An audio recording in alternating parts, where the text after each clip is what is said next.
Hello and welcome to Ditching Hourly. I'm Jonathan Stark. Today I am joined by Liston Witherill, who's a coach and trainer who works with consultants, business owners, and their teams to take proactive control over their revenue. Liston, welcome to the show. Thank you so much for having me, Jonathan. Could you tell folks a little bit more about yourself and what you do?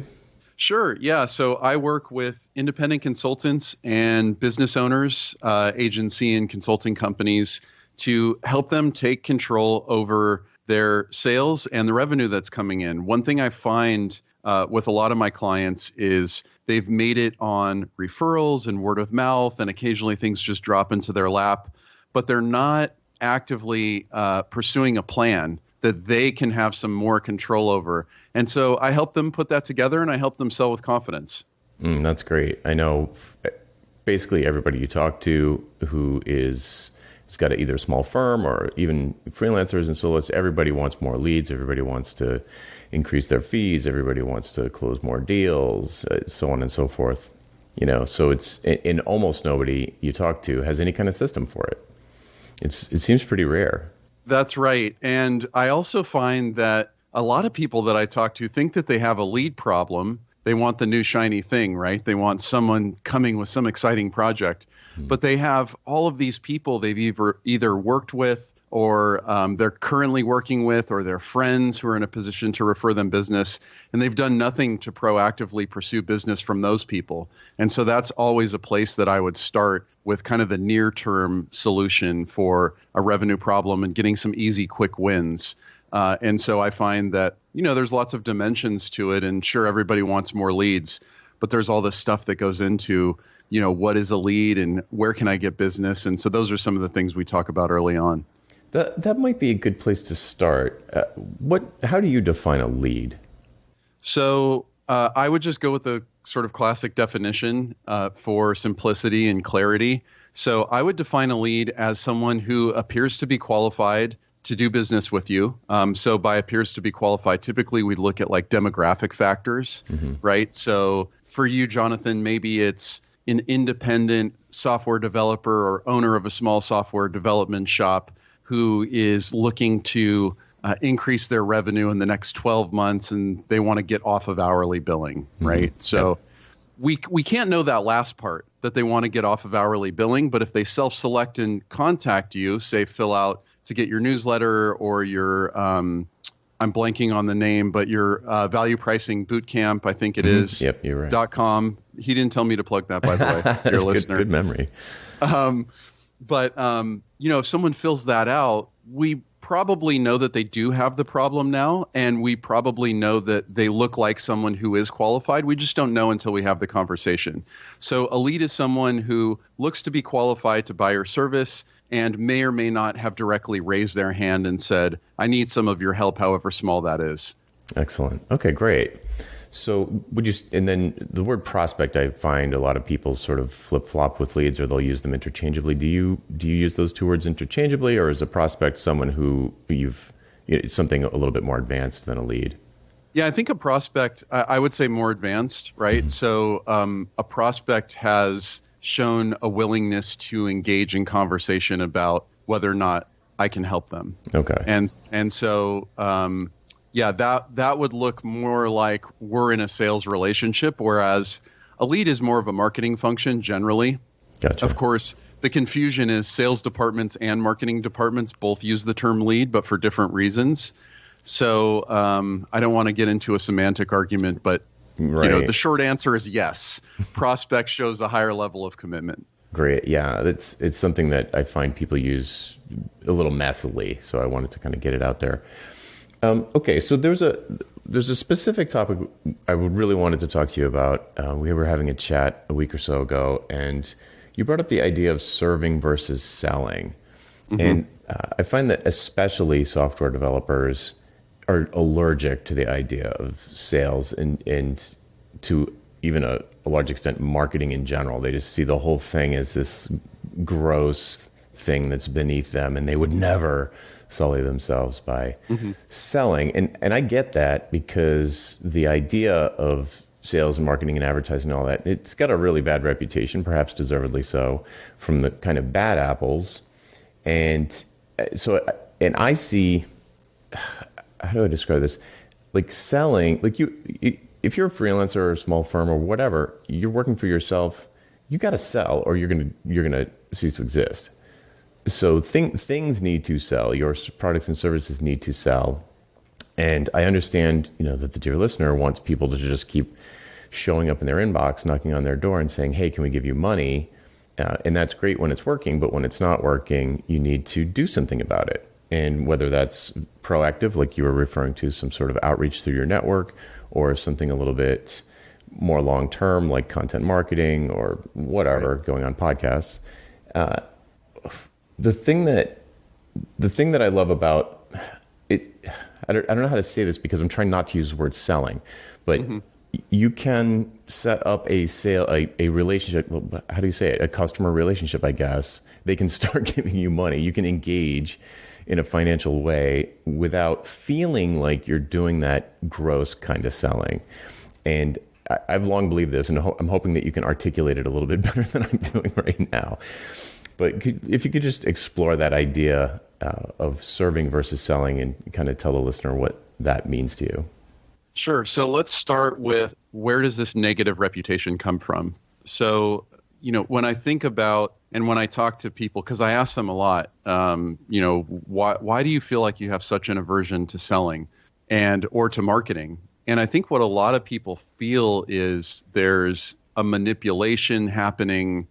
There's, certain, quote, magic words that I need to use. Like, if I do this magic spell, someone will suddenly just throw money out of their pocket at my face. And like, shouldn't I feel bad about that? And, I think a lot of the negative feelings about it come from what I would really characterize as a misconception about what marketing and selling is. So, of course, we're human beings, and so our minds latch on to the most extreme negative examples. And that's just the way our brains work. But, if you're a software developer, think back on what sold you to become a software developer. Why was that attractive, right? It wasn't a single person that sold you on the idea, but maybe you wanted to build things and solve complex problems and create a system where they could be solved over and over again for an infinite number of people who installed the software.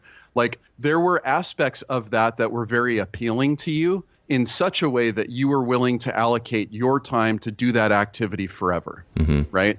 So in the same way, when I think about marketing and selling, it's really about understanding the person I'm trying to reach and understanding what they want or need, and then showing them, demonstrating to them in some way how I could provide that, and how I could, I say all of selling and really all of marketing is essentially about giving someone a better future. So no matter what the product is, in some way, it's making a promise that tomorrow will be better than today, I should say. And so when I think about marketing and sales, what I'm really thinking about here is understanding in what way, as a consultant, could I make someone's tomorrow better than today? And of course, I want to be confident in that. So if I am confident in that, now I'm taking the long way to your question, but if I am confident in that, then I can focus on serving my client first, right? So if I feel that I can improve this person's situation, if I can give them a better tomorrow than today, then I should be focused on, is that actually true? Now, and I think this message hopefully will resonate with developers, because what I'm looking for is evidence, right? If I talk to this person, am I confident that I can help them? Why are the reasons I think that's the case? And so in that way, I'm serving because I'm really looking to understand if it's true and vet out my hypothesis that I might be able to help this person, but I don't know yet. And so that's what I mean by serving rather than selling. I'm not in the mode of trying to persuade or convince or, package something in some tricky way so that people buy from me. I'm in the mode of understanding if this person has a problem that I can help them solve, I'm going to tell them that. And, they should consider buying from me if that's the case, but they may not. And that's okay too. That's part of serving also, is letting people do things on their own time. So that's what I mean by serving versus selling. Excellent. Yes. And the better tomorrow is something I talk about a lot in terms of value. So increasing value and selling the value. So it's in other places you'll hear it, increased happiness. And it can sound kind of fluffy, but that's really, sort of hand wavy, like, oh, you're going to be better off. But that's kind of what it boils down to. If you're making a trade, but, let's say it's some sort of development project, they're trading money to you for this outcome that your software is going to deliver. They're not paying you for lines of code. They don't say, hey, can I, we need 2,000 lines of JavaScript by Friday, hurry up. It's not like that. They want the thing that the code is going to produce for them, or that they believe is going to produce for them, the business outcome that it's going to create. And they're, in many cases, happy to give you, a fair or maybe even extremely high profit for you amount of money to do that. Just happy to do it. Like, great. We're glad we found someone we can trust to do this. We believe that you can achieve this outcome. And we've got this bunch of money here that we aren't really putting to good use. You take that, and then you give us the software, and then we'll be able to make these changes that we want to make for our clients. There's something I want to call out, though, that you did say, but I'd like to emphasize, which is, I think, a big difference between, at least for me, when I was thinking about the idea of selling versus, the yucky selling, let's call it. Yes. Versus what I do to close deals, it is the if. When I'm talking to someone, I'm not one of these always be closing people. Like, everybody I run into is a potential customer, right? So it's ridiculous. Like, I can't do everything. I Right. don't. If somebody was like, I'm not going to try and fulfill every need. Everybody that I meet isn't a potential customer, but they might be. So, if it's the if that I want to emphasize here, because you did say, you're going to talk to somebody, you're going to, and if it turns out you're confident that you can give them a better tomorrow through whatever your expertise is, then you kind of owe it to them to let them know that, hey, that problem that you just described to me happens to be the kind of thing I help people with.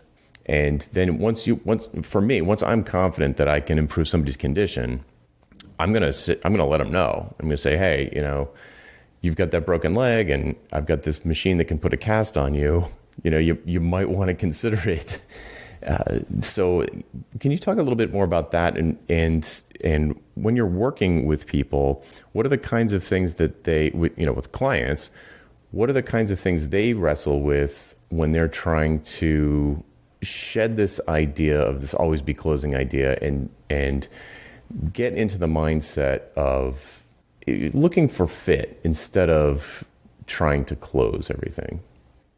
Yeah, it really depends on who I'm working with. And first of all, that's a fantastic question. I think, often I hear that people are having trouble starting conversations or segueing from, I'm someone who helps you, client, to, hey, let's talk about how you may be able to benefit more from what I do. And what most people think about then is, how can I put more money in my pocket? And so I want to get that out of it. So one of the big things that people will think about is this sort of desperation, hunter, go kill kind of mode, which is not my message, right? My message is, if I do the things that are likely to produce the results that I want, I can be more confident that they will come.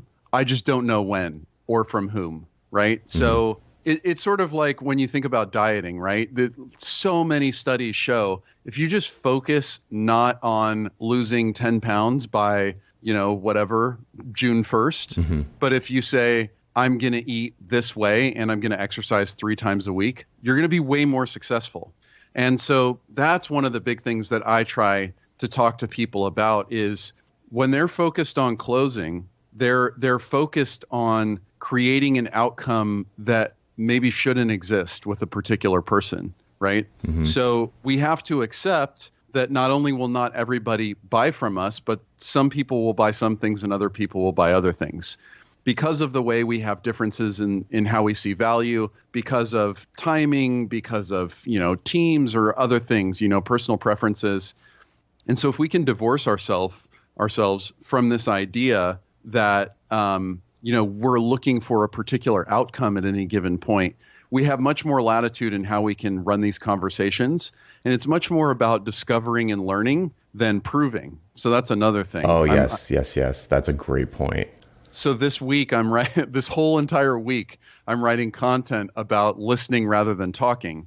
And, when you're in closed mode, of course, you're in this defensive, I have to prove it to you kind of posture where you're talking a lot. You're telling people why you're amazing. You're telling them why they need you. You're telling them why you're perfect for whatever it is that they're doing.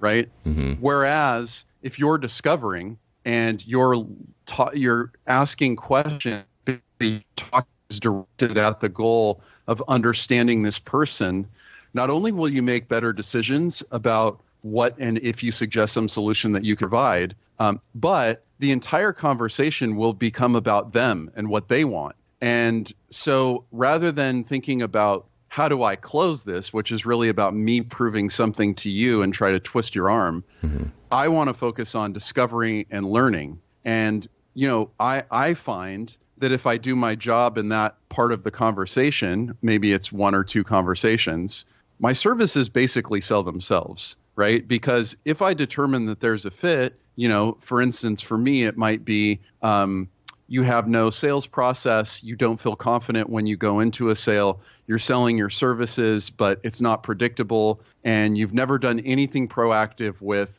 your email list, your LinkedIn, your current or past clients. Like you have all these assets that are just totally underutilized. If I get to that point, right, at the end of the conversation, I'm saying, well, you told me these 3 things are your goals. I can definitely help you with those. Do you want that? Mm-hmm.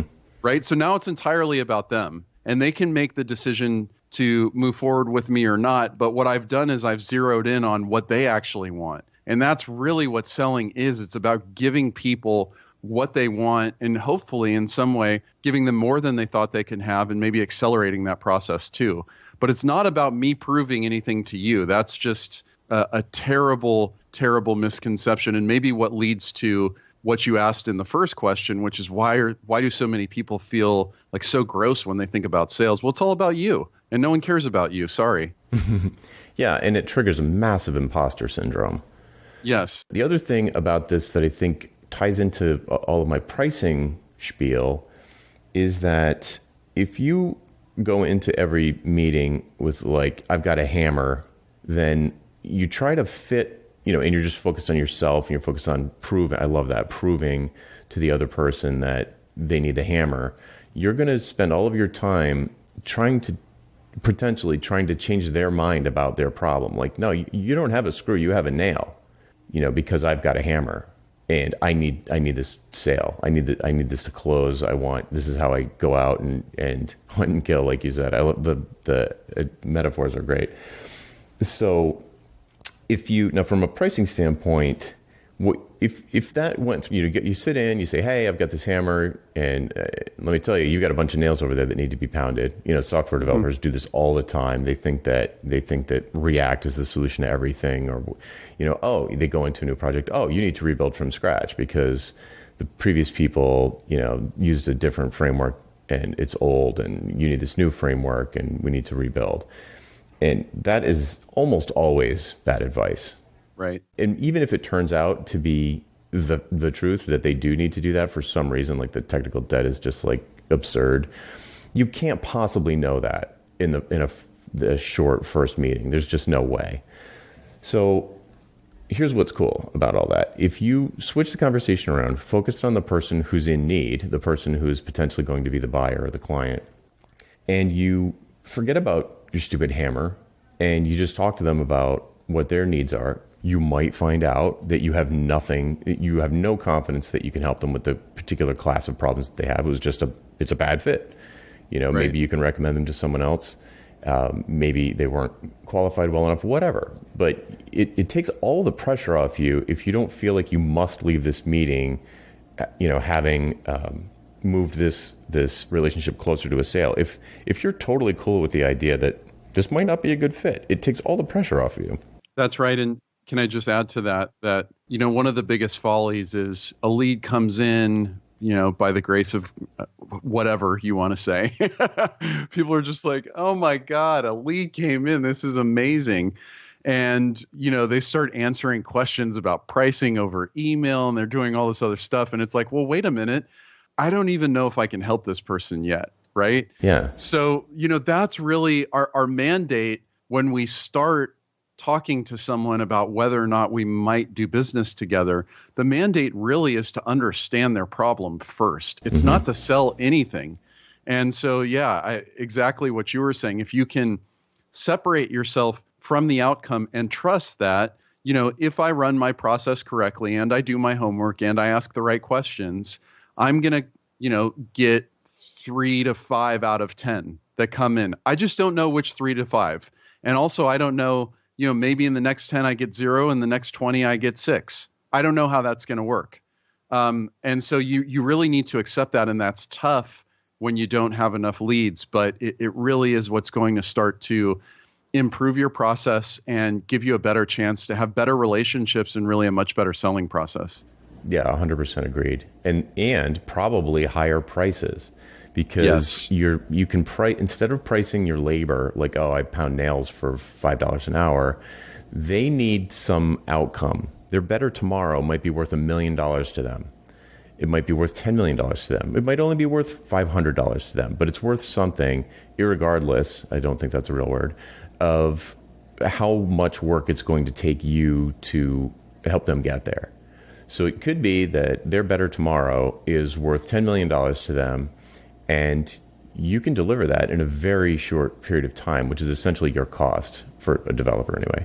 So, they've got this major problem, whatever. They've got a booming business that they bootstrapped on WordPress, and now the server's just falling over and their clients are getting angry and getting ready to leave. They're about to have a massive churn problem and they just don't know what to do about it. And you come up with a plan to migrate them from their self-hosted WordPress installation to more modern cloud architecture on AWS. You might not even actually do it for them, but you explain how to do it, and then you map it out. You set up a migration plan, and then you oversee their developers as they execute the plan. That might only take you 2 weeks. Over the course of 2 weeks, it might only take you 5 hours, but that outcome could be worth millions of dollars to them, and they'll pay you $100,000 for it. You're pricing the better tomorrow. What's the better tomorrow worth? Okay, it's worth $10 million. I'll charge you $1 million, and then you'll have this huge profit, and I'll have this huge profit. Right, exactly. And I mean, in your example, the thing I love about that is if I can give someone $1 million of value, right, that's what they care about. They don't care about your code. I mean, they do insofar as you can do the job. But if we can accept that you can do the job, they don't really care how you do it. They don't care how long it takes you. They just want their thing finished. Yeah, faster the better. Right, exactly. And so, talking about your hourly wage, it's all about you. Who cares? No one cares about that. That's not why they're in this conversation. All they really care about is solving whatever big pressing problem they have so they can go on to the next one. Because solving every problem creates a new one, right? So, that's what we want to focus on, is how can we help people get to that point? So when you're working with people who sell their services, how quickly can this transformation take place? Because I feel like it could happen pretty quickly once they realize that, oh, I just stop focusing on me and start focusing on them. Does it take a lot of practice, or does it come pretty natural to people, or does it depend? Well, like all business advice, the right answer is it depends, which is so unsatisfying. But I think for a lot of people, it happens quickly. And one of the ways that it can happen is just for us, one thing I love to do is say, okay, bring a deal to me. Bring a deal with someone who you've been talking to see if you can work together. Bring that to me and tell me what's going on. And then together, we'll start to understand, well, what are the things that we could have done a little bit differently? Like, how did we get to this point where we feel like we're in a stalemate, where you're selling something that the other person isn't sure if they want and they need some help, and you haven't demonstrated clearly that you can help them? Like, how did we get here? And so we'll talk about that. And of course, there's the mindset stuff. like you alluded to, where I'm talking about, I find that in about a 1 hour webinar presentation, I can change most people's minds forever about what it means to sell as a consultant. And so I think that switch can happen quickly, but then the next thing that needs to happen is to start to put into practice the right questions and the right process, and understanding that, we're not going to make an offer to someone who comes and asks for a price. That's not something that we do, because we don't know if we can help them. Back to rule number 1, stop selling, start serving. So I'm not going to sell you anything if I'm not sure that I can serve you. Right. So that's the first step always, is to say, well, let's talk, because truthfully, I don't know if I can help you. Maybe I'm not the right person for this job. Maybe you don't even have the problem that you think you have. So let's talk, because my first goal is to help you. Mm-hmm. And so when people hear me say things like that, they go, oh, that feels way better. Like I'd rather do that. Plus, it gives you the benefit of getting out of this, defensive provider, prove myself mode that almost everybody else in the world is in. Your competition is in that mode typically. Mm-hmm. And so we want to snap you out of that as quickly as possible and get you into thinking about, how can I help this person? And of course, Jonathan, maybe you're thinking this. Certainly some of the listeners are thinking this. Well, I thought I wasn't supposed to help people for free. So my feeling I have lots of feelings. This could be like a 3-part series between you and me, right? Like, what is free work and how do you quantify that? But my feeling is, if we can uncover why during the sales process, why someone wants to do it, that part is, I'm using air quotes, free, insofar as it's part of doing business for us and for the client to become comfortable with us. What we don't want to get into is the how we're going to do it, and exactly what steps they should be taking and all of that. Now that starts to really look like free work to me. Yep. So I do think it's incumbent upon you, the service provider, and you asked about mindset shift, to go out and help someone for an hour or two, right? That's probably enough for us to get a sense, depending on what you're selling. It's probably enough to get a sense of whether or not we should continue this conversation and maybe work together. Right. So this I totally agree. This tracks identically with the sort of the why conversation that I always talk about. So when people get into a sales meeting, I basically say, try to talk the prospect out of hiring you.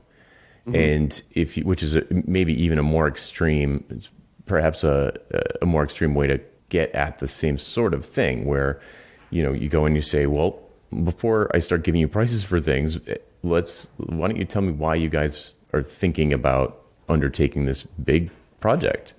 Mm-hmm. What brought you here? Why do you believe that this is the solution?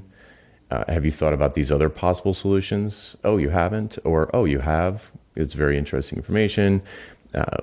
Why do you feel like you need to do this right now? Is this something that you could study for a while? Could you put it off? Is this urgent? And why would you hire somebody like me to do it? I'm going to be probably the most expensive person you talk to. Why would you not do this in-house? Why would you not do this overseas? Why would you not do this with interns? You can imagine it puts people, my student, at ease, because they don't feel like they're trying to prove anything. In fact, they're doing the exact opposite. They're putting the client in the position to prove something.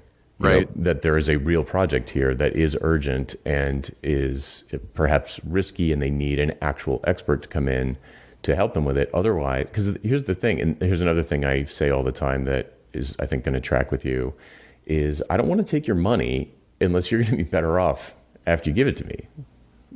I want you to be better off, because my desired outcome, I feel like my work product is customer satisfaction, not code, none of that stuff. Right. If you feel like you didn't get good value from this giant check you wrote me, that is not going to be high customer satisfaction, and that is not going to lead to more work with you, and it's not going to lead to referrals.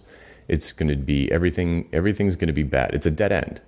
So I want to make sure first, if I'm going to partner with somebody, because my projects tend to be fairly long term, it's a 6-month minimum usually, that it's going to be beneficial the whole way through. And then when we get to the end, they're going to want to build a statue of me outside the building. Like, I want them to be so happy that they are raving about me, or they're racing to write me more checks, because it was such a great investment the first time. Yeah. And I know that this can sound a little kumbaya maybe to some people, but I totally agree with you, Jonathan. And I think there's also a practical side of this, which is if we're in a rush to sell and we're not as concerned with, can this person get a big multiple over what they're paying me? And, as you put it, build carve a marble statue of you and put it outside of their front door. If they're not getting that kind of experience, or at least you're not sure that that's possible, you're going to go into an engagement that's chock full of red flags and could end badly. And trust me, the most expensive thing as a consultant is selling a deal that you shouldn't sell, doing the work, and then having to deal with the fallout. It's just the absolute biggest waste of time. Mm-hmm. I speak from experience. I've done it multiple times, more times than I wish to share, but it's an awful drain mentally, time-wise, and also from building tomorrow, because now you're living in the past, trying to correct the mistakes that you've already made.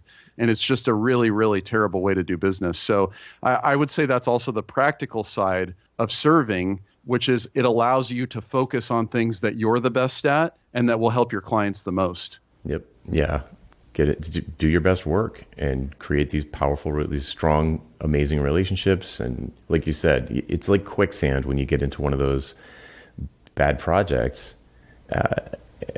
It's the word. I mean, I've counseled people and have done this myself. When even after you've taken the money, when you start to see it happening, give them the money back.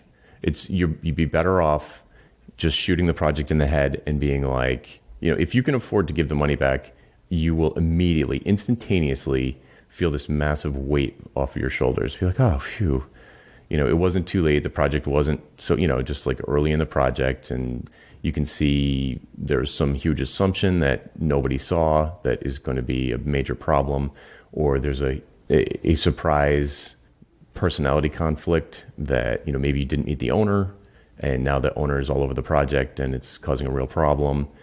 Just give them a refund. If you can do it, everybody I've ever counseled to do that, including myself, has been like, wow, that hurt because that was a lot of money. But man, I felt better instantaneously, and it freed me up to go, it frees up that opportunity cost. You sort of get it back. And you're like, oh, okay, now I've got this 3 months. I can go get a better client, because that was going to be a nightmare. Right. Yeah, totally. Yeah, I've been there. It's a drain. Let's leave it at that. It's a drain. Yeah. Well, cool. This has been amazing. We should probably wrap up. I'm curious, where can people find out more about you online? Best place to find out more about me is at Liston, Liston.io. I have a free 10-video sales course there specifically designed for consultants selling their own services. So that's one way to find me. Second way to find me is I'm very active on LinkedIn. If you type in my name, I promise I will be the only living Liston Witherill on the site. Okay. Good to know. All right. I'm picturing the other profile pictures of the non-living Listons. Anyway. Well, they were living during the picture. I see. Okay. Great. Well, thanks so much for joining us today, Liston. I'm sure this is going to be super helpful to everybody out there who has to sell their services. Thank you so much, Jonathan. If you'd like to learn more about how to ditch hourly billing, please go to valuepricingbootcamp.com to sign up for my free email course. Again, that URL is valuepricingbootcamp.com. Thanks.